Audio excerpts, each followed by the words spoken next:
Good evening Visakha వాజీ news కి స్వాగతం. నా పేరు మీనా కుంటల. ముందుగా వాజీ హెడ్లైన్స్ చూద్దాం.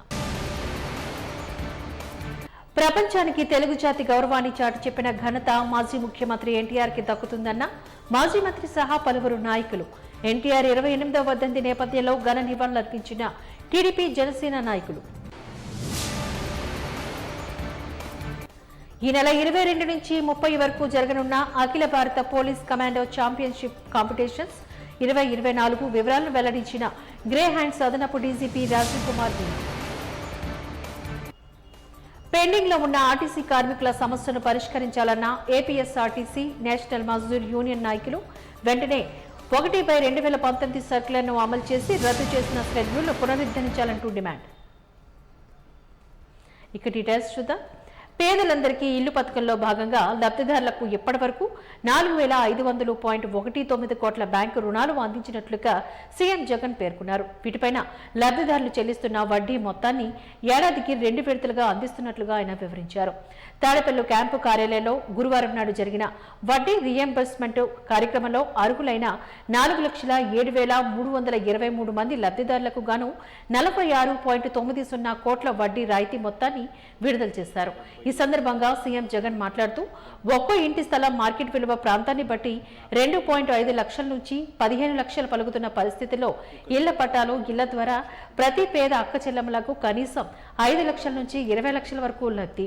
రాష్ట్ర వ్యాప్తంగా పేద అక్క చెల్లెమ్మల చేతిలో 2 లక్షల కోట్ల నుంచి 3 లక్షల కోట్ల సంపద చేకూర్చినట్లుగా తెలిపారు. ఈ దఫా ఈ 4,07,323 మందికి ఈ దఫాలో వీరికి పావులా వడ్డీ కింద ఈరోజు మనం జమ చేస్తూ ఉన్న దాదాపుగా మరో 47 కోట్ల రూపాయలు ఇవ్వడం.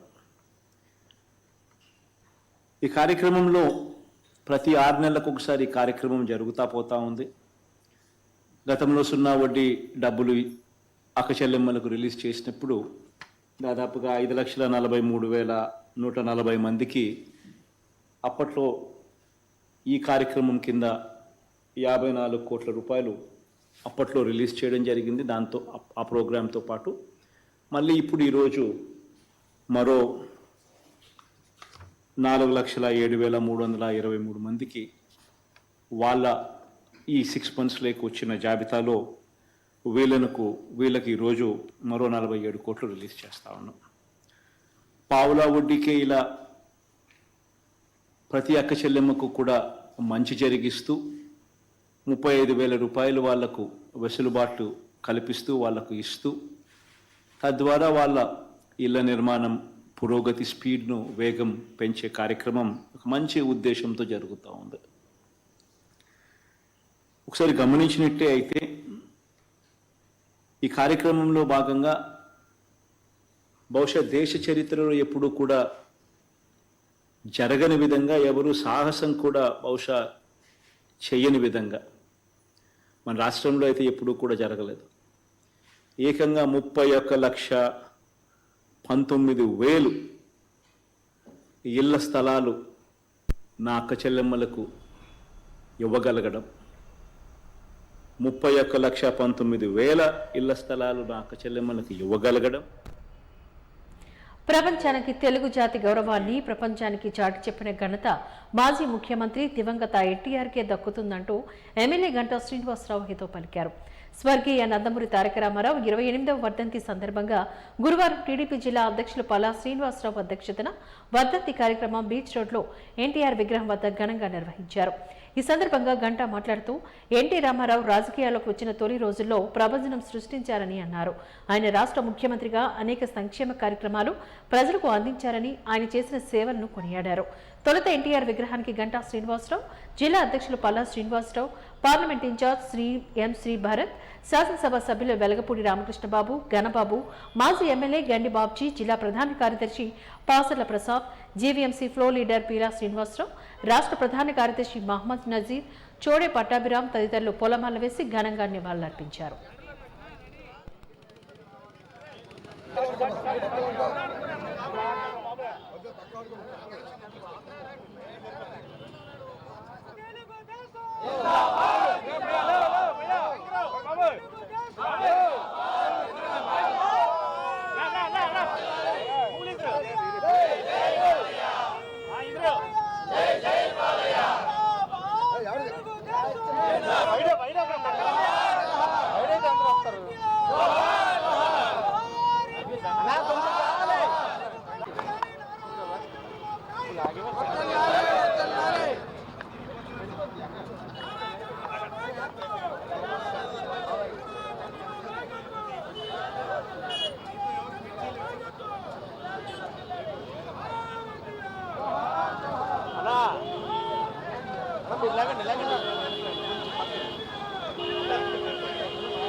ఎన్టీఆర్ ఒక యుగ పురుషుడు. తెర మీద ఆయన నటనని చూసి ప్రజలు మెచ్చుకోవటం ఒకటే కాదు, ఉమ్మడి రాష్ట్రంలో ఆయన పాలనను చూసి కూడా రాష్ట్ర ప్రజలే కాదు ప్రపంచవ్యాప్తంగా కూడా ఆయన పాలన మెచ్చుకున్నటువంటి విషయాలు మనం గుర్తు తెచ్చుకోవాలి. బీసీలకు పెద్దపీట వేశారన్నా అన్న నందమూరి తారక రామారావు గారి 28వ వర్ధంతి సందర్భంగా ఈరోజు తెలుగుదేశం పార్టీ నాయకులు కార్యకర్తలు, జనసేన పార్టీ నాయకులు కార్యకర్తలు ఘనంగా నివాళులు అర్పించడం జరిగింది. ముఖ్యంగా ఆ రోజు అన్న నందమూరి తారక రామారావు పార్టీ పెట్టినప్పుడు ఆ రోజుల్లో కాంగ్రెస్ ప్రభుత్వంలో అంతా నిశానీ నాయకులు తప్పితే చదువుకున్న నాయకులు ఎవరూ లేరు. కీర్తిశేషులు నందమూరి తారక రామారావు గారి 28వ వర్ధంతి సందర్భంగా ఇక్కడ పాల్గొన్నటువంటి ప్రతి నాయకులకు కూడా ధన్యవాదాలు తెలియజేస్తూ వారి ఆశయాలని ముందుకు తీసుకువెళ్తామని చెప్పి తెలియజేస్తూ, అలాగే ఆయన కేవలం ఒక యువతకే కాదు ఇప్పుడున్నటువంటి రాజకీయ నాయకులందరికీ కూడా స్ఫూర్తిదాయకం అని చెప్పి మేము తెలియజేస్తున్నాం. ఎందుకంటే ఆయన నాటకాల్లోనే కాకుండా సమాజ స్థాపన కోసం, అలాగే సంక్షేమానికి స్ఫూర్తి ప్రదాతగా ఆయన చేసినటువంటి ఆలోచనలు నిజంగా తరతరాలకి అవి ఆచరణీయం అని చెప్పి తెలియజేస్తూ, అన్నగారు ఎన్టీఆర్ గారి వర్ధంతి సందర్భంగా నేను 2 విషయాల గురించి ప్రస్తావిద్దాం అనుకుంటున్నాను. ఒకటి, గత 75 సంవత్సరాల్లో మనకి స్వాతంత్రం వచ్చిన తర్వాత మరి తెలుగు రాష్ట్రాలు 56లో పెట్టిన తర్వాత తెలుగు రాష్ట్రాలకి చాలామంది ముఖ్యమంత్రులు వచ్చారు, కానీ ఎన్టీఆర్ గారు జస్ట్ 7 years ముఖ్యమంత్రిగా చేశారు. అది కూడా 30 ఏళ్ళు దాటేస్తుంది. 2 ఏంటి అంటే ఎన్టీఆర్ గారు మీరు చూస్తే ఆయన తీసుకున్న కొన్ని నిర్ణయాలు గెలుపు ఓటమితో సంబంధం లేకుండా సమాజానికి ఏం మంచిది అని ఆలోచించి వాళ్ళు తీసేశారు. ఈరోజు మన తెలుగు ప్రజల ఆరాధ్య దైవం, యుగ పురుషుడు అన్న ఎన్టీఆర్ గారి 28వ వర్ధంతి సందర్భంగా ప్రపంచవ్యాప్తంగా ఉన్న తెలుగు వాళ్ళందరూ కూడా ఆయన వర్ధంతి కార్యక్రమాన్ని ఘనంగా చేసుకోవడం జరుగుతూ ఉంది. మరి అటువంటి అన్న ఎన్టీఆర్ గారి వర్ధంతి సందర్భంగా ఆయనకి ధన్యవాదాలు అర్పిస్తూ తెలుగువాడి ఆత్మ గౌరవాన్ని ప్రపంచానికి చాటిన వ్యక్తి అన్న ఎన్టీఆర్ గారు. ఈ సంక్షేమ పథకాలకి ఆద్యుడు, ఆయన నాంది పలికాడు. ఈరోజు చాలామంది చెప్తా ఉన్నారు మేము సంక్షేమ పథకాలు చేస్తున్నామని చెప్పని. తెలుగుదేశం పార్టీ దానికి నాంది పలికిన సంక్షేమ పథకాలకి. ఆ రోజుల్లో సంక్షేమ పథకాలు అంటే తెలియని రోజు అన్న ఎన్టీఆర్ గారు స్టార్ట్ చేశారు. మరి ఆ తర్వాత చంద్రబాబు నాయుడు గారు సంక్షేమ అభివృద్ధిని రెండింటిలో కూడా సమన్వయం చేసుకుంటూ ఈరోజు తెలుగుదేశం పార్టీని దేశంలోనే కాదు ప్రపంచంలో ఒక క్రమశిక్షణ కలిగిన కార్యకర్తలతో ఉన్న పార్టీగా తయారు చేశారు. అన్న ఎన్టీఆర్ గారి ఆశయ సాధన కోసం అందరం కూడా కృషి చేయాలని చెప్పి కూడా తెలియజేసుకుంటూ,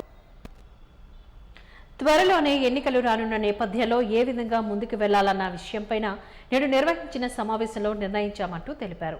క్రియాశీలక కార్యకర్తలతో సీఎం జగన్మోహన్ రెడ్డి నేరుగా మాట్లాడనున్నారని పేర్కొన్నారు. ఈ నెల 25వ తేదీన భీమిలో బహిరంగ సభను నిర్వహిస్తున్నామని, ఈ సభకు గాను సుమారు 3 లక్షల మంది హాజరు కానున్నారని మంత్రి బొత్స తెలిపారు. ధరలను మధ్యవర్తులు లేకుండా పరిపాలన చేస్తున్నామని, విశాఖ కేంద్రంగా రాజధాని వస్తున్నట్టు స్పష్టం చేశారు. తమ కుటుంబ సభ్యులు 2004, 2009లోనే పోటీ చేశారని, ఇప్పుడే కొత్తగా ఎన్నికల బరిలోకి దిగడం లేదని చెప్పారు. వైఎస్ఆర్ జగన్ పాలనలోనే విశాఖలో ప్రాజెక్టులు వచ్చాయని చెప్పారు. టీడీపీ నాయకులు ఏం చేశారో చెప్పాలని ప్రశ్నించారు. ఉత్తరాంధ్రని అభివృద్ధి చేయడమే తమ సంకల్పమని చెప్పారు. అయితే ప్రతిపక్షాలు అభివృద్ధిని అడ్డుకుంటున్నాయంటూ ఆరోపణలు చేశారు. ఇదే సమయంలో పిల్లలు తల్లిదండ్రుల కోరిక మేరకే ఈ నెల 21వ తేదీ వరకు సంక్రాంతి సెలవులు పెంచామని చెప్పారు. రాష్ట్రం మొత్తం మీద రాష్ట్రం అంతటా కూడా 5 జోన్లుగా విభజించి పార్టీ ఒక నిర్ణయం చేసింది. జగన్మోహన్ రెడ్డి గారి అధ్యక్షత 5 బహిరంగ సభలో 5 పార్టీ క్రియాశీలక కార్యకర్తలతో సమావేశం జరపాలని, ఒక్కొక్క జోన్లో ఆ సంబంధించిన జిల్లాలలో ఉన్న క్రియాశీలక కార్యకర్తలందరినీ అక్కడికి పెట్టి రేపు జరగబోయే ఎన్నికల్లో దశ దాన్ని నిర్దేశించాలని, ఏ విధంగా ముందుకెళ్ళాలి, ఏ విధంగా కార్యక్రమం చేయాలి, రాబోయే 2 నెలల కాలంలో ప్రభుత్వ ఎన్నికలకి దశ ఏ విధమైన నిర్దేశించడం అనేది దీని తలక ఉద్దేశం. ఆ దిశగా జరిగిన ఈ కార్యక్రమంలో మొదటిగా 25వ తారీఖు నాడు 3 జిల్లాలకు సంబంధించిన అంటే అరెస్ట్ అయిన 3 జిల్లాలు ఈరోజు ఉన్న నూతనంగా వచ్చిన 6 జిల్లాలకు సంబంధించిన ఈ సమావేశం విశాఖపట్నం జిల్లాకు సంబంధించి భీమిలి నియోజకవర్గంలో ఈ కార్యక్రమం జరగాలని, అది సాయంత్రం ఆ సభని నిర్వహించాలని మా పెద్దలందరూ కూడా నిర్ణయించి ఈ విషయాన్ని పార్టీ అధ్యక్షుడు తెలియజేయమని తెలియజేయడం జరిగింది. దీంట్లో సుమారు అంతా పార్టీ క్యాడర్ అంతా కలుపుకొని ప్రభుత్వం నియమించబడిన వారు, పార్టీతో నియమించిన పార్టీ క్యాడరు, ప్రజలతో ఎన్నుకోబడిన పార్టీ గుర్తింపు సింబల్ మీద ఎన్నుకోబడిన వారు, అలాగే పార్టీకి సానుభూతిపరులుగా ఎన్నుకోబడిన వారు అందరూ కూడా ఈ 6 జిల్లాలో ఉన్న పెద్దలందరూ కూడా ప్రతి సీనియర్ కార్యకర్త సీనియర్ నాయకులు అందరూ కూడా ఇందులో పాల్గొంటారు. లక్షలాది మంది ఈ కార్యక్రమంలో పాల్గొని మరి ఏదైతే మా ముఖ్యమంత్రి గారు మా పార్టీ అధ్యక్షులు ఏ కార్యక్రమాన్ని తీస్తారో రాబోయే 2 నెలల కాలానికి ఆ కార్యక్రమాన్ని దూచాలు తప్పకుండా ముందుకు తీసుకెళ్ళి రేపు రాబోయే ఎన్నికల్లో ఏదైతే మా పార్టీ తాలూకా ఆలోచన ఉందో 175కి 175 స్థానాలు గెలవడానికి ఏ విధంగా అఖిల భారత పోలీస్ కమాండో ఛాంపియన్షిప్ కాంపిటీషన్స్ 2024 ఈ నెల 22 నుంచి 30 తేదీ వరకు జరుగుతాయని గ్రే హౌండ్స్ అదనపు డీజీపీ రాజీవ్ కుమార్ మీనా వెల్లడించారు. దేశంలో 2008 నుంచి all India police commando competitions జరపబడుతున్నాయంటూ గుర్తు చేశారు. ప్రస్తుతం నిర్వహించబడుతున్న ఏఐపీసీసీ 2024కు ఏపీ పోలీస్ తరపున గ్రే హౌండ్స్ ఆతిథ్యం ఇస్తోంది. విశాఖ కాపులుపాడ గ్రే హౌండ్స్ కార్యాలయ ప్రాంగణంలో గురువారం నిర్వహించిన మీడియా సమావేశంలో ఆయన పాల్గొని మాట్లాడారు. ఈ పోటీలో మొత్తం 23 జట్లు తలపడనున్నాయని చెప్పారు. ఈ పోటీలో 16 రాష్ట్ర పోలీస్, 7 కేంద్ర పోలీస్ సంస్థల జట్లు ఉన్నాయని చెప్పారు. మొత్తం 5 దశల్లో పోటీల నిర్వహణ ఉంటుందని, సామర్థ్యం, నైపుణ్య, ఓర్పు ప్రదర్శించి అత్యున్నత స్థాయి కోసం జట్లు తలపడతాయంటూ పేర్కొన్నారు. ఈ పోటీలకు ప్రారంభోత్సవంలో ముఖ్య అతిథిగా రాష్ట్ర హోంమంత్రి తానేటి వనిత పాల్గొంటారని చెప్పారు. ఈ నెల 30 ముగింపు వేడుకల్లో AP DGP K Rajendranath Reddy పాల్గొంటారని తెలిపారు. ఈ పోటీలో దాదాపుగా 800 మంది పోలీసు ఉద్యోగులు పాల్గొంటారని ఒక ప్రశ్నకు సమాధానంగా చెప్పారు. ఈ ఏడాది ఈ పోటీలకు ఆంధ్రప్రదేశ్ ఆతిథ్యం ఇస్తోందంటూ వెల్లడించారు. మీడియా సమావేశంలో గ్రేహాండ్స్ అధికారులు కోయా ప్రవీణ్, విద్యాసాగర్ నాయుడు, కె నవీన్ కుమార్ తదితరులు పాల్గొన్నారు.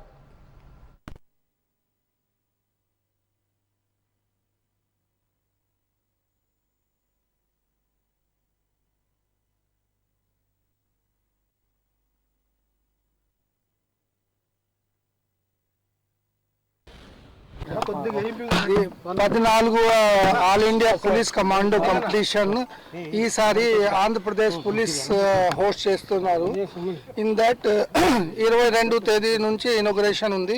ఆ రోజు our honourable home minister Shrimati Taneti Vanitha will be the chief guest and closing day will be on the 30th తేదీ. ఆ రోజు our respected DGP Kashi Reddy, Rajendranath Reddy will be the chief guest, who will distribute the prize and medals to the winners.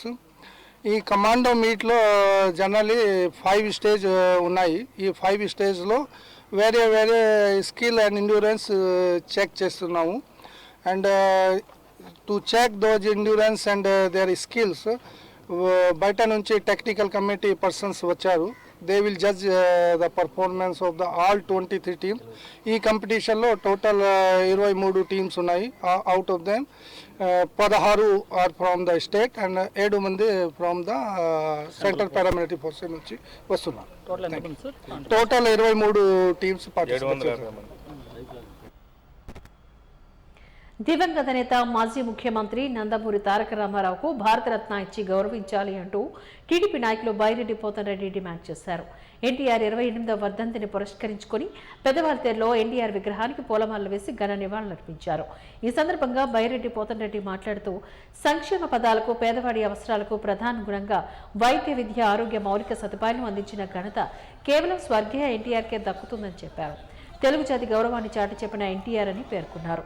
NT Ramarao రాజకీయాల్లోకి వచ్చిన తొలి రోజుల్లో ప్రపంచం సృష్టించారంటూ కొనియాడారు. ఆయన రాష్ట్ర ముఖ్యమంత్రిగా అనేక సంక్షేమ కార్యక్రమాలు ప్రజలకు అందించారని, ఆయన చేసిన సేవలను కొనియాడారు.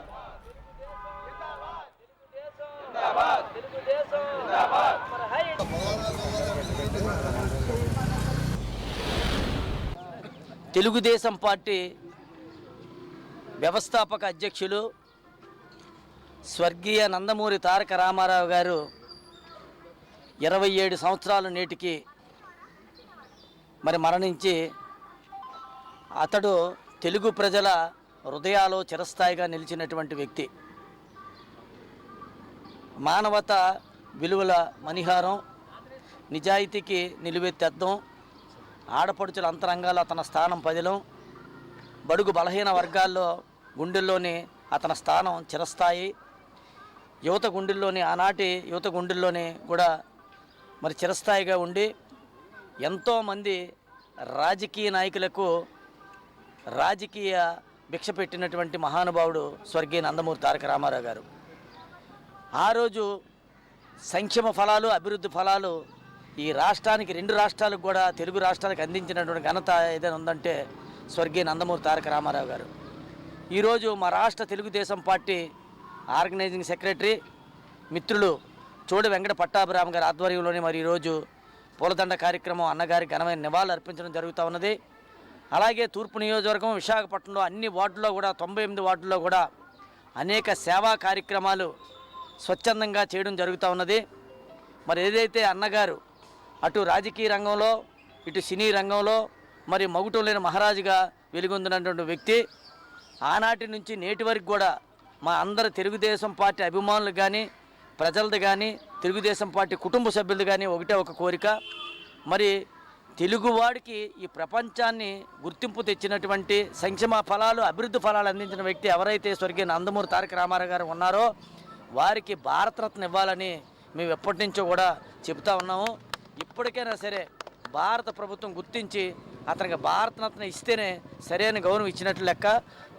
ఆ విధంగా మరి కేంద్ర ప్రభుత్వం మరి ముందుకు వెళ్ళాలని మీ ద్వారా మేము తెలియజేసుకుంటూ, మరి అతను ఎక్కడున్నా సరే అతని మనశ్శాంతి ఉండి, మరి అలాగే అతని దీవెనలు రానున్నటువంటి ఎలక్షన్స్లోని సంపూర్ణ నిండు నూరేళ్ళు కూడా తెలుగుదేశం విజయ పతాకాన్ని ఎగరవేసినందుకు అతను సహాయ సహకారాలు ఆ పైనుండి ఆ భగవంతుని ఆశీస్సులు ఉండాలని మీ ద్వారా మేము తెలియజేసుకుంటా ఉన్నాం. నేవల్ కమాండ్ ఆధ్వర్యంలో ఫిబ్రవరి 19 నుంచి 27వ తేదీ వరకు 2 ఫేజులుగా జరగనున్న మిలాన్ 2024 వేడుకలను విజయవంతంగా నిర్వహించాలంటూ ఆయా సంబంధిత ఏర్పాట్లు పటిష్టంగా చేయాలని జిల్లా కలెక్టర్ డాక్టర్ ఏ మల్లికార్జున సూచించారు. స్థానిక విఎంఆర్డీఏ సమావేశ మందిరంలో navy, airport, port authority, customs, revenue, VMRDA, GVMC, police, పర్యాటక శాఖ అధికారులతోని బుధవారం సమీక్ష సమావేశాన్ని నిర్వహించారు. ఆయా విభాగాలు చేపట్టాల్సిన చర్యలపైన మార్గనిర్దేశాలను జారీ చేశారు. అన్ని విభాగపు అధికారులు సమన్వయంతో వ్యవహరించి వేడుకలను విజయవంతం చేయాలని సూచించారు. సమావేశంలో భాగంగా Milan 2024 incharge naval commando series Azad 12వ ఎడిషన్ కార్యక్రమ వివరాలను వెల్లడించారు. 19 నుంచి 23వ తేదీ వరకు హ్యాంబర్ ఫేజ్, 24 నుంచి 27వ తేదీ వరకు సీ ఫేజ్ మిలాన్ 2024 కార్యక్రమాలు జరుగుతాయని, దీనికి దేశ విదేశాల నుంచి అతిథులు విచ్చేస్తున్నారంటూ వివరించారు. ఉపరాష్ట్రపతి, కేంద్ర రక్షణ శాఖ మంత్రి, రాష్ట్ర ముఖ్యమంత్రి ముఖ్య అతిథులుగా హాజరు కానున్నారంటూ పేర్కొన్నారు. 50 విదేశీ నౌకలు, 40 వరకు యుద్ధ నౌకలు, సబ్మెరైన్లు మిలాన్ వేడుకలో భాగస్వామ్యం కానున్నట్లుగా తెలిపారు.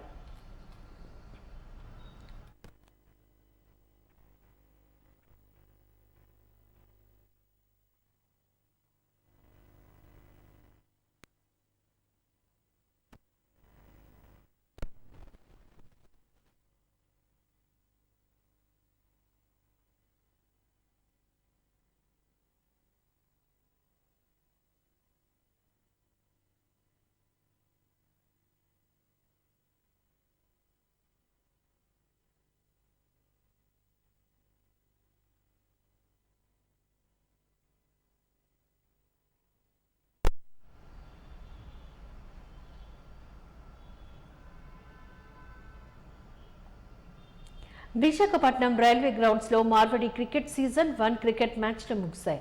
ఈ కార్యక్రమానికి గారు ముఖ్య అతిథిగా Greyhounds IG Rajeev Kumar Meena పాల్గొన్నారు. ఈ సందర్భంగా ఆయన మాట్లాడుతూ క్రికెట్ పోటీలు యువతకు మరింత ప్రోత్సాహకరంగా ఉంటాయని పేర్కొన్నారు. క్రీడలతో మానసిక ఆరోగ్యవంతంగా ఉంటుందని అన్నారు. ఫైనల్స్ లో గెలిచిన విన్నర్స్ కు, రన్నర్స్ కు అభినందనలు తెలిపారు. నిర్వాహకులు హర్ష పగాడియా ఈ సందర్భంగా మాట్లాడుతూ యువతకు ఉత్సాహపరిచేందుకు ఏడాది సంక్రాంతి పండుగ సందర్భంగా ఈ పోటీలు నిర్వహిస్తున్నట్లుగా తెలిపారు. విశాఖ రైల్వే గ్రౌండ్స్ లో మహాకాళి ఉద్యోగ ప్రైవేట్ లిమిటెడ్ ఆధ్వర్యంలో ఈ నెల 13 నుంచి 17వ తేదీ వరకు జరిగిన క్రికెట్ పోటీలో 10 టీములు పాల్గొన్నాయి. మహాకాళి 11 టీం పైన ఆశాపోరా టీం గెలుపొందింది. రన్నర్ టీంకు 31,000 రూపాయలు, విన్నర్ టీంకు 41,000తో పాటు స్టీల్ ని అందజేశారు. ఈ కార్యక్రమంలో మహాకాళి ఉద్యోగ ప్రైవేట్ లిమిటెడ్ అధినేత రాజేష్ పగారియా ఇతరులను పాల్గొన్నారు. नो बॉल का इशारा अंपायर के द्वारा 20 गेंदें 29 रन। इस बार कट किया है खूबसूरत है, उसकी मंजिलें धुंधली से आसान दिखती है, मंजिलें साफ दिखती है। जी हाँ बिल्कुल। और चंद्रराम जी ने और सर्वन फील्ड करके थ्रो करे, 1 रन से संतुष्ट होना पड़ेगा। नो बॉल का ज्यादा लेफ्ट 31 to need लेंगे का 70। अब मुकाबला इस तरीके से रोमांच होता हुआ कि 23 बॉल का ये आने वाला वक्त बताएगा। निश्चित रूप से हमारे मेहमान मुकाबला इस प्रकार से आए कि 50-50 का बाहर अंदर तब जाकर बल्लेबाज थोड़ा सा दबाव में होगा, परेशानी में आएंगे। हालात ये है कि अब दोनों टीमें कसम कस हैं कुछ इस प्रकार के साथ।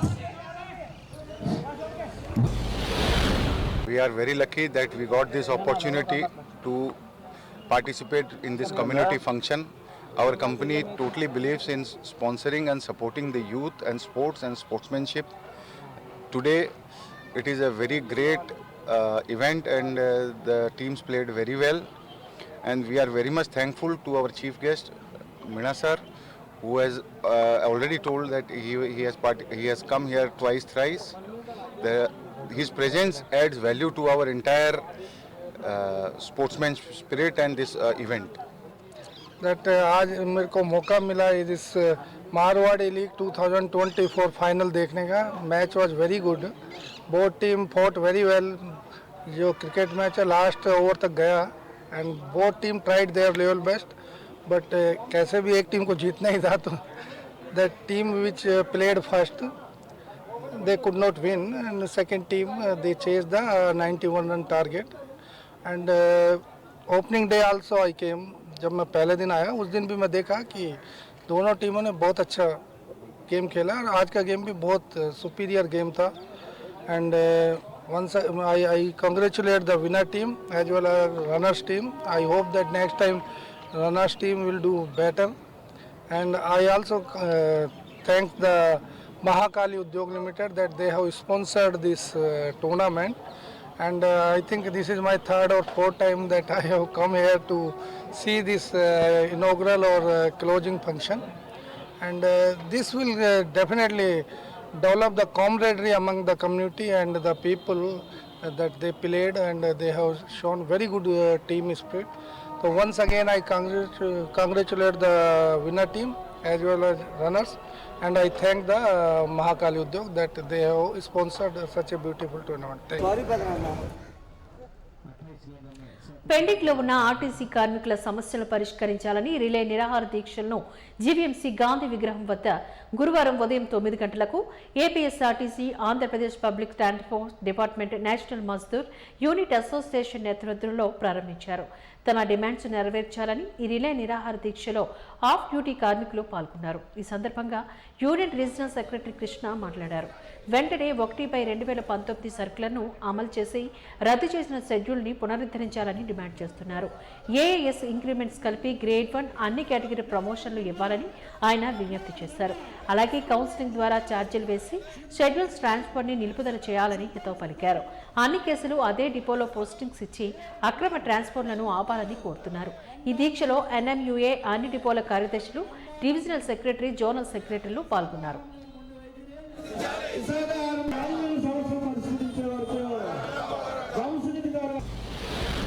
మరి గత 4 నెలలు బట్టి జిల్లాలో ఉన్న సమస్యల మీద దపదపాల ఉద్యమాలు చేస్తున్నప్పటికీ ఇక్కడున్న ఆర్ఎం గారు అయితే కనీసం సమస్యలను పరిష్కరించడానికి చొరవ చూపకుండా కావాలనే తాత్సారం చేస్తూ మరి ఇంకా కార్మికులను ఇబ్బంది పెట్టే కార్యక్రమాలు చేస్తూ ఉన్నారు. మరి ఏదైతే మన రాష్ట్ర ముఖ్యమంత్రి గారు ఏదైతే మమ్మల్ని ఆర్టీసీలో నుంచి గవర్నమెంట్లో కలిపారో, మరి కలిపిన సంతోషాన్ని ఉంచుకున్న మరి ఇక్కడ ఉన్న కొంతమంది అధికారులు అయితే మా కార్మికుల మీద దమనకాండ చేస్తూ మరి మేము గవర్నమెంట్లో కలిసాం. సిక్కుల మీద జీతాలు ఇమ్మంటే వీళ్ళ జేబులో సొమ్ము వేస్తున్నారా? గవర్నమెంట్ జీతాలు ఇస్తుంది. మరి ఏ గవర్నమెంట్ ఉద్యోగం అయినా సరే కేజీహెచ్ నుంచి తెచ్చిన సిక్కు కూడా మరి ఇవాళ జీతం ఇవ్వకుండా లాసప్ చేయడం. మరి అదేవిధంగా కూరమనపాలెంలో ఉన్న అసిస్టెంట్ మేనేజర్ ఎవరైతే ఉన్నారో ఆయన్ని మరి ఇక్కడ ఉన్న డిపిటీ వారు కొంతమంది ఒక టీంని అరేంజ్ చేసుకున్నారు, ఒక్కొక్క డిపోలో ఒక్కొక్కళ్ళే. మరి కార్మికుల మీద విపరీతమైన దమనకాండ చేస్తే ఆయన మీద కంప్లైంట్ రకరకాల రీతిలో ఇవ్వడం జరిగింది. దాని మీద ఎంక్వైరీ జరిగినప్పటికీ మరి ప్రూవ్ అయినప్పటికీ ఆయన్ని మరి యాక్షన్ తీసుకోకుండా యాక్షన్ తీసుకోకపోవడం వల్ల ఆయన ఇంకా రెచ్చిపోయి కార్మికులను ఇబ్బంది పెడుతూ ఉన్నారు. మరి అక్కడ ఒక కొత్త రకమైన ఒక డిపో మేనేజర్ వచ్చారు, చటర్జీ గారని. ఆయన అయితే మరి ఈ రాష్ట్రంలో ఉన్న 128 డిపోల్లో ఎక్కడా లేని రూళ్ళు మరి ఆయన ఐడెంటిటీ కార్డుల మీద యూనిఫామ్ సంతకం పెట్టడం, చార్టుల మీద మరి ఈ చార్ట్లు ఏదైతే ఉన్నాయో సీనియారిటీ ప్రకారం చార్ట్లు వేయాలి, కౌన్సిలింగ్ ద్వారా వేయమని చెప్తున్నాం. కొన్ని డిపోలు ఆర్ఎం గారు అయితే కొన్ని డిపోల్లో కౌన్సిలింగ్ పద్ధతి పెట్టారు, కొన్ని డిపోల్లో కౌన్సిలింగ్ పద్ధతి ఒప్పుకొని అంటాడు. మరి ఏంటో ఈ పద్ధతి ఏంటో మరి రకరకాల రూల్స్ అంటే ఒకలాగా ఉండాలా, అన్ని డిపోలు ఒకే పద్ధతిలో నడిపించాలా. మరి ఆ విధంగా చేయకుండా మరి కావాలనే ఇక్కడ ఆర్ఎం గారు మరి మొన్న జోన్ వ్యాప్తంగా ఉద్యమం 43 రోజులు రిలే నిరాహార శిబిరం జరిగితే మరి దాని మీద అక్కడున్న ఈడీ గారు పిలిచి అందరు డిపిటిఓల్ని మరి అక్కడున్న జిల్లాల్లో ఉన్న సమస్యలు పరిష్కరించమంటే అన్ని డిపిటిఓలు సమస్యలు పరిష్కరిస్తే విశాఖపట్నం డిపిటిఓ అయితే ఎవరైతే ఆర్ఎం గారు ఉన్నారో ఆయన అయితే ఇప్పటి వరకు సమస్యల మీద పిలవడానికి కూడా ఆయన చాలా మరి ఇబ్బంది పడిపోయే పరిస్థితి. కావాలనే మరి రెచ్చగొట్టే విధంగా మరి ఆయన కార్యక్రమం చేస్తూ ఉన్నాడు. మరి భర్త చనిపోయి పిల్లలతో ఇబ్బందులు పడుతున్న మహిళలను చూడకుండా ఇక్కడ ఉన్న డిపిటిఓ గారు ఎవరైతే ఉన్నారో పాడేరులో ఉద్యోగం ఇచ్చారు ఆయన. మరి ఇక్కడ పిల్లలు చూసుకుంటారా, మరి ఇంటికి పెద్ద అయిన భర్త చనిపోతే వచ్చిన ఉద్యోగాన్ని చేసుకుంటారా? మరి ఆయన కొంచెమైనా మరి మానవత్వంగా ఆలోచన చేయాలి కదా. మరి ఆలోచన చేయకుండా కావాలని ఎలాంటి ఇబ్బందులు పెడుతూ స్పెసిఫిక్గా ఎండీ గారు ఇచ్చిన సర్క్యులర్ ఒకటి ఉంది, 1/19 సర్క్యులర్. ఆ సర్క్యులర్ని పక్కన పెట్టేసి ఎండీ గారు ఇచ్చిన సర్క్యులర్ని కూడా నేను ఫాలో అవ్వనని మరి మొండి వైఖరితో ఏదైతే రీజనల్ మేనేజర్ గారు మరి నడుస్తూ ఉన్నారో మరి అక్కడ ఉన్న పై ఎండీ గారు కూడా నేను మీ ద్వారా మనవి చేస్తూ ఉన్నాను. మరి మీరు ఇచ్చిన సర్క్యులర్ ఇక్కడ ఉన్న ఆర్ఎం గారు మరి అమలు చేయకపోవడం వల్ల మరి ఇక్కడ మా సమస్యల పట్ల మా పట్ల ఏ విధంగా వ్యవహరిస్తారో ఈ ఒక్కటి దాని మీద ఉదాహరణగా తీసుకొని మీరు అర్థం చేసుకొని ఇక్కడ ఉన్న డిపిటిఓ గారికి సరైన మరి గైడ్లైన్స్ ఇచ్చి కార్మిక సమస్యలు వెంటనే పరిష్కారం చేయాలని చెప్పి మీ ద్వారా. వాజన్ న్యూస్ ముగించే ముందు ముఖ్యాంశాలు మరొకసారి చూద్దాం. ప్రపంచానికి తెలుగు జాతి గౌరవాన్ని చాటి చెప్పిన ఘనత మాజీ ముఖ్యమంత్రి ఎన్టీఆర్కే దక్కుతుందన్న మాజీ మంత్రి సహా పలువురు నాయకులు. ఎన్టీఆర్ 28వ వర్ధంతి నేపథ్యంలో ఘన నివాళులర్పించిన టీడీపీ జనసేన నాయకులు. ఈ నెల 22 నుంచి 30వ తేదీ వరకు జరగనున్న అఖిల భారత పోలీస్ కమాండో ఛాంపియన్షిప్ కాంపిటీషన్స్ 2024 వివరాలు వెల్లడించిన గ్రే హౌండ్స్ అదనపు డీజీపీ రాజీవ్ కుమార్. పెండింగ్ లో ఉన్న ఆర్టీసీ కార్మికుల సమస్యలు పరిష్కరించాలన్న ఏపీఎస్ఆర్టీసీ నేషనల్ మజ్దూర్ యూనియన్ నాయకులు వెంటనే 1/2019 సర్కులర్ను అమలు చేసి రద్దు చేసిన షెడ్యూల్స్ ను పునరుద్ధరించాలంటూ డిమాండ్. వాజీ న్యూస్ ఇంతటితో సమాప్తం. నమస్కారం.